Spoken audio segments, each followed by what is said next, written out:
नमस्कार, वेलकम, बहुत स्वागत है आपका। आज के अंक में हम जानेंगे कि वास्तु के अनुसार निर्माण किस प्रकार किया जाता है। एक एक करके सभी स्टेप्स की हम बात करेंगे। सर्वप्रथम आपको अपने प्लॉट का मेजरमेंट लेकर आपको वाइट पेपर पर इस प्रकार से ड्रॉ कर लेना है, जैसा कि हमने रेड कलर से ड्रॉ करके रखा है। उसके बाद आपको उसमें अपनी दिशाएं इस प्रकार से तय कर लेना है। पूर्व है, ये दक्षिण है, ये पश्चिम है और ये उत्तर है। जब आपने दिशाएं तय कर लिया और इतना निर्माण कर लिया तो आपको देखना है ये हो जाएगा आपका ईशान कोण, ये अग्नि कोण और ये है नैऋत्य दिशा और ये है वायु कोण। इतना होने के बाद में आपको इसका केंद्र निकाल लेना है। केंद्र निकालने की विधि है कि कॉर्नर टू कॉर्नर आप इस प्रकार से खींचेंगे। ये जो बीच का क्षेत्र है ये ब्रह्म स्थान होगा, यह आपका केंद्र होगा। तो केंद्र हमें तय कर लेना चाहिए। चलिए मैंने एक केंद्र तय कर लिया कि यह केंद्र है घर का। अब हमें निर्माण किस प्रकार से करनी है, इसमें अब देखना है कि आपका घर का मुख कौन सा है, पूर्व दिशा में है, दक्षिण दिशा में है, पश्चिम में। आपके घर का मुख किसी भी दिशा में हो, उसको सटीक निर्माण के लिए जैसे मान लिया कि ये पूर्व दिशा में आपका मुख है, तो पूर्व दिशा में दूसरे पद, तीसरे पद एवं चौथे पद का नहीं, तीसरे, चौथे एवं पाँचवें पद अर्थात जयंत में, इंद्र में एवं सूर्य में हम इस तीन पद में द्वार बना सकते हैं। तो इसका स्थान जो लगभग आएगा मेजरमेंट के अनुसार वो यहाँ से यहाँ तक आएगा, अर्थात आपके पास मुख्य द्वार के लिए इतना स्थान उपलब्ध है। ये सारी चीज़ें तय कर ली आपने, कैंपस बना लिया। अब है कि गृह निर्माण आपको करना है। तो गृह निर्माण के लिए कुछ चीज़ें हमें ध्यान में रखनी चाहिए।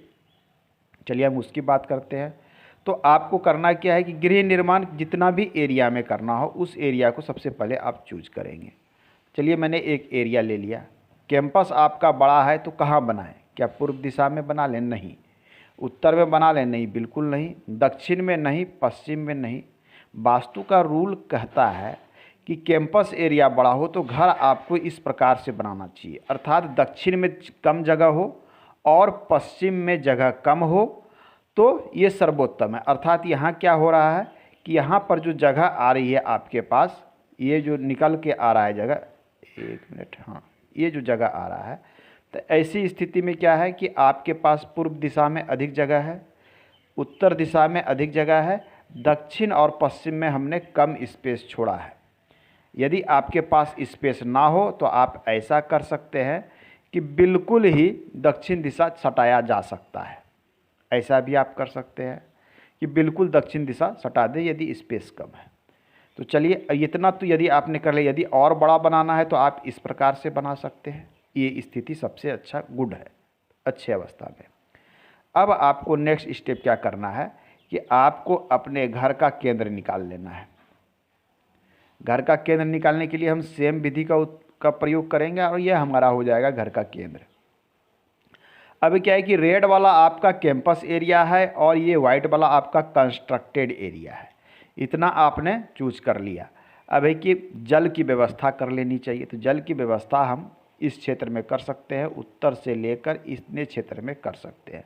तो इसमें हम जल की व्यवस्था कर लेंगे कहाँ? तो इस क्षेत्र में हम कहीं भी जल की व्यवस्था अपनी सुविधा के अनुसार कर लेंगे, ईशान वाली क्षेत्र में। ये आपने जल की व्यवस्था यहाँ पर कर ली। चलिए ये जल की व्यवस्था हो गई। ये है कंस्ट्रक्टेड एरिया, अर्थात जहाँ आपका घर का निर्माण होना है। इसमें करना क्या है? सर्वप्रथम आपको ये चूज कर कितना निर्माण करना है। 2 BHK बनाना है। तो चलिए मैं 2 BHK को मानकर इसमें एक निर्माण की प्रयास करता हूँ। आपके शौचालय के लिए जो जगह इसमें निकलेगा, कुछ चीज़ें हम तय करते हैं, रसोई घर, शौचालय, सीढ़ी घर, उसके बाद हम चीज़ों को एडजस्ट करेंगे। तो रसोई का स्थान कहाँ निकलेगा? अग्नि वाले क्षेत्र में। तो चलिए मैंने अग्नि वाले क्षेत्र में एक रसोई के लिए एक जगह निकाल लिया। ये हमारा होगा किचन, रसोई का लिए ये निकालिए, ये रसोई होगा। और उसके बाद हम तय करते हैं कि हमारा शौचालय बाथरूम कहाँ होगा। तो शौचालय बाथरूम का जो जगह हमारे पास आता है पश्चिम दिशा और वायुकोण के मध्य वाले क्षेत्र में आता है। ये एक टॉयलेट का स्थान आपके पास आ रहा है, ये बेस्ट। तो इस दिशा में हम शौचालय बना लेंगे। तो चलिए यहाँ पर हम 2 शौचालय के लिए सिंबल दे देते हैं। इतना ले लिया हमने। इसमें क्या हुआ कि ये आपका बाथरूम हो गया, इसमें 2 टॉयलेट हो गया, ये शौचालय बाथरूम का स्थान आपके लिए फिक्स हो गया। परंतु एक्यूरेसी चाहिए बिल्कुल सही जगह पर, तो डिग्रियों में मेजरमेंट करके इसे बांटना होगा। ये कितनी डिग्री होगी, ये डिग्री की मेजरमेंट यदि हम देखते हैं तो ये 281 डिग्री से लेकर 303 डिग्री तक का क्षेत्र में हम शौचालय निर्माण यहाँ पर कर सकते हैं। ये चीज़ें हो गई, शौचालय हो गई। अब आइए, हमारे पास सीढ़ी बच गया है, तो सीढ़ी के लिए रसोई के बगल में हम चाहे तो यहाँ पर सीढ़ी का निर्माण कर सकते हैं इस प्रकार से। तो ये आपका स्टेयरकेस हो गया।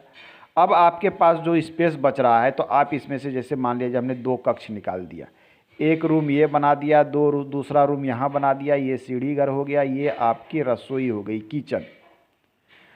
अब आपके पास क्या चाहिए, एक बरामदा चाहिए, पूर्व दिशा में बरामदा होना चाहिए। तो चलिए, ये आप बरामदे का निर्माण इस प्रकार से कर सकते हैं। ये आपका बरामदा हो गया, ये आपका लिविंग एरिया और डाइनिंग हॉल हो गया। मैं थोड़ा सा इसे स्पष्ट करता हूँ तो ये पिक्चर स्पष्ट हो जाएगा कि वास्तु इसमें किस प्रकार से एडजस्ट हुआ। ये देख लीजिए, ये सर्वप्रथम मैंने एक खींच लिया, इसमें इतना भाग आपका ये क्या हो गया, किचन। ये हो गई आपकी बरामदा। उसके बाद क्या हुआ, इतना भाग में आपने क्या किया, ये बना लिया आपने सीढ़ी, ये आपने सीढ़ी बना लिया। अब आपके पास जो जगह बच रहा है उसमें आपने क्या किया, एक जगह ये बच रहा है, यहाँ एक कक्ष हो गया, दूसरा कक्ष आपने यहाँ बना लिया। ये आपका एक रूम हो गया, बड़ा साइज का मास्टर बेडरूम, ये दूसरा रूम हो गया।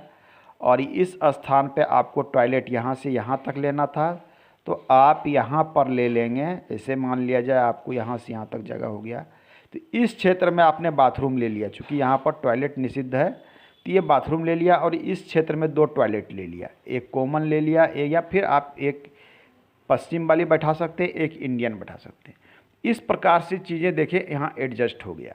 तो यहाँ पूर्व दिशा में मेजरमेंट करके यहाँ पर मुख्य द्वार दे सकते हैं। मेजरमेंट करने के बाद यहाँ इसका मुख्य द्वार हो गया कैंपस का। उत्तर में दिशा में देनी है यदि मुख्य द्वार, तो इसकी मेजरमेंट के अनुसार ये आएगा इसका चौथा पद में मुख्य द्वार। तो इस प्रकार से वास्तु के अनुसार हमें चीज़ें एडजस्ट करनी चाहिए। आज के अंक में इतना ही, मिलते हैं अगले अंक में। धन्यवाद।